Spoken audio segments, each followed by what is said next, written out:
Good evening. Welcome to another episode of Tips for Beginning Filmmakers, especially all you guerrilla filmmakers out there, the ones who just want to get it done. Now, this video, I'm going to teach you how to go from the script to the actual screen. I'm going to teach you how, once you got your script, what to do to go ahead and make your first film or make some of your first few films. I just want to tell you that I'm excited being a guerrilla filmmaker. I'm truly, truly excited. I'm excited because I've always loved the arts, and being in the arts is the thing that just turns me on. And I'm going to tell you something. I can talk about film and making film and the film industry all day and all night.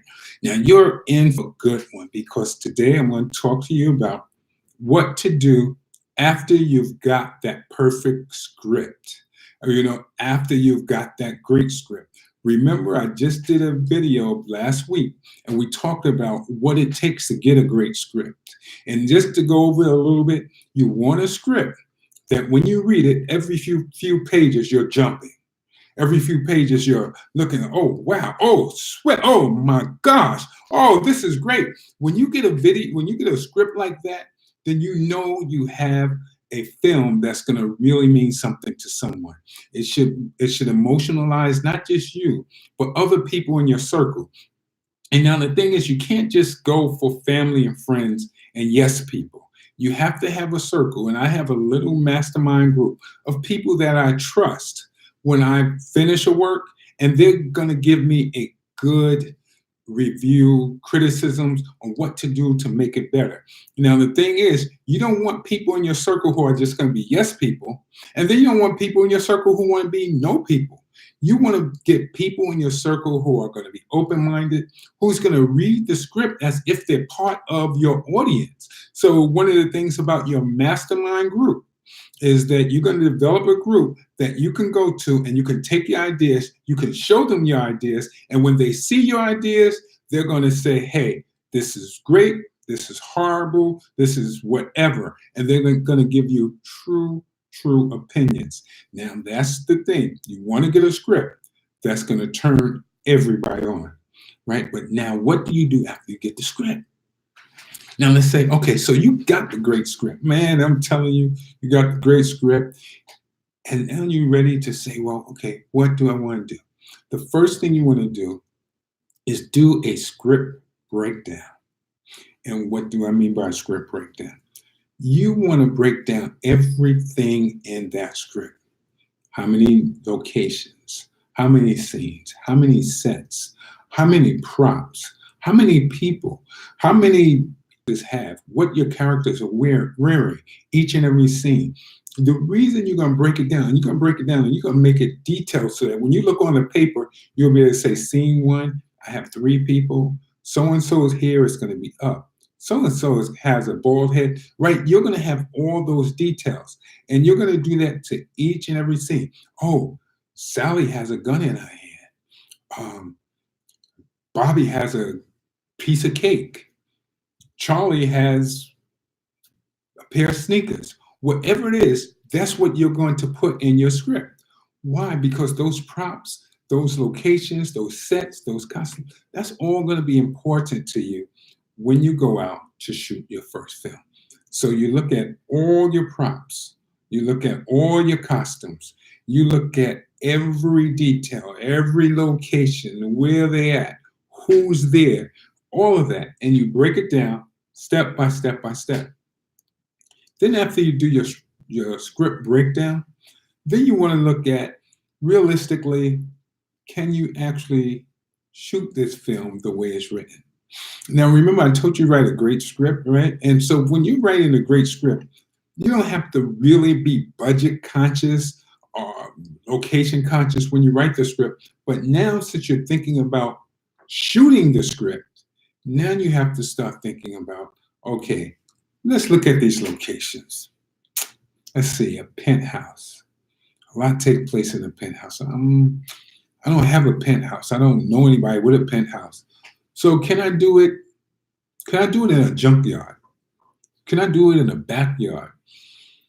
Can I do it on a mountain? whatever resources you have around you, that's what you want to see if you can replace that particular location, that particular scene. Because we're not going to be able to shoot as a guerrilla film. You're not going to be able to shoot Gone with the Wind. You're not going to be able to shoot a whole lot of things. But if you're smart, you'll be able to shoot a majority of things, right? You don't have access to a Rolls Royce and you don't have access to a Mercedes Benz, then don't have a Mercedes Benz or a Rolls Royce.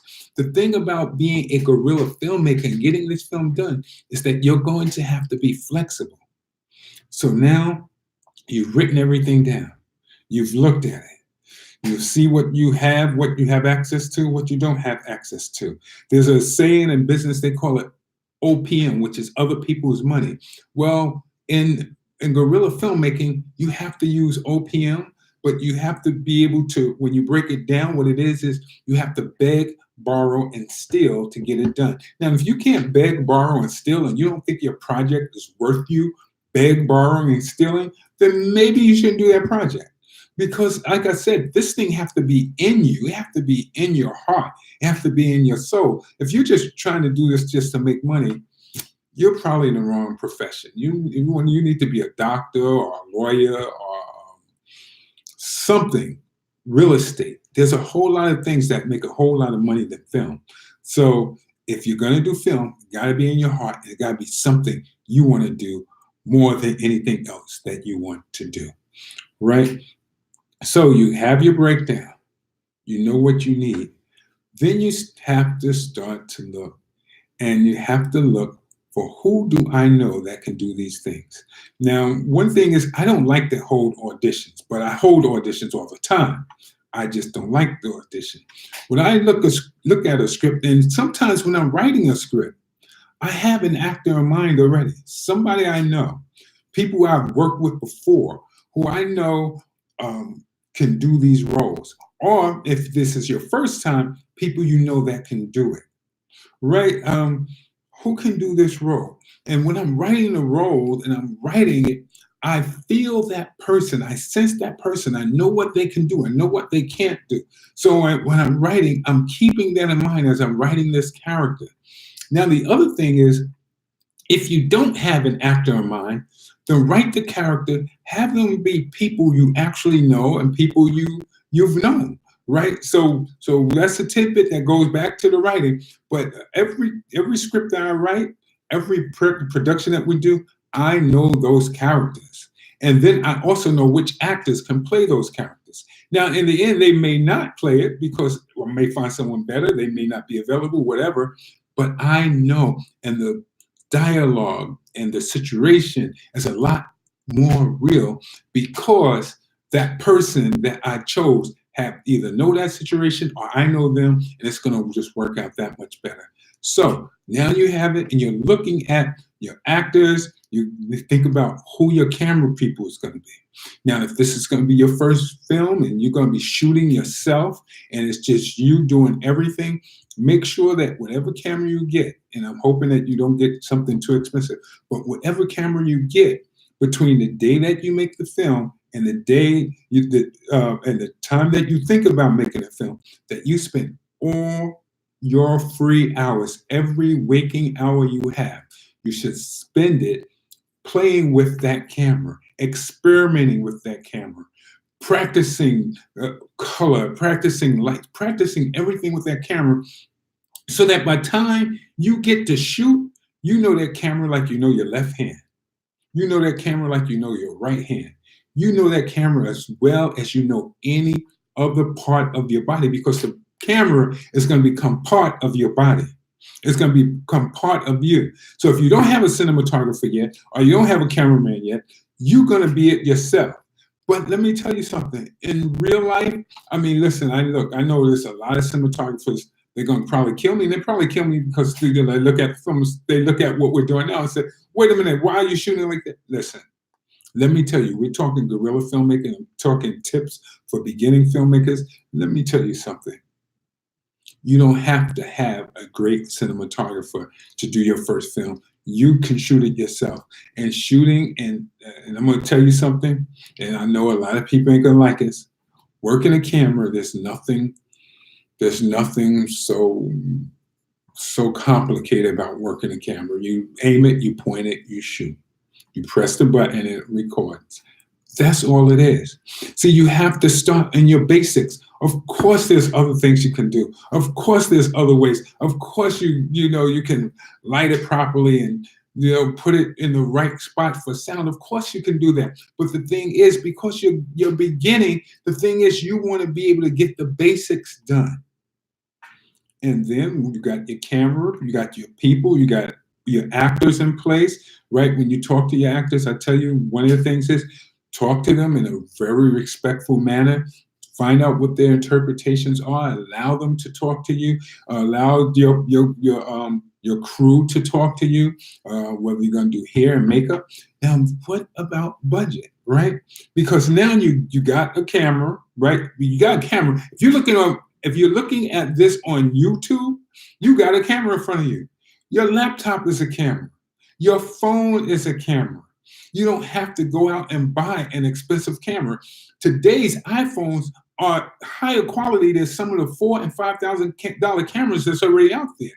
And you can shoot on the iPhone, and there's a lot of people who will not know the difference. And what difference does it make? Right? You do a good story, people gonna come, they're gonna watch it. And then they're gonna also say, hey, you know what? He shot this on the iPhone. So kudos to you, right? So you got your breakdown, you got your script, you got your breakdown, you got the folk that's going to be in it. Where did you get your budget from? You look at it, you see how much is it going to cost. I do a thing called reverse budgeting.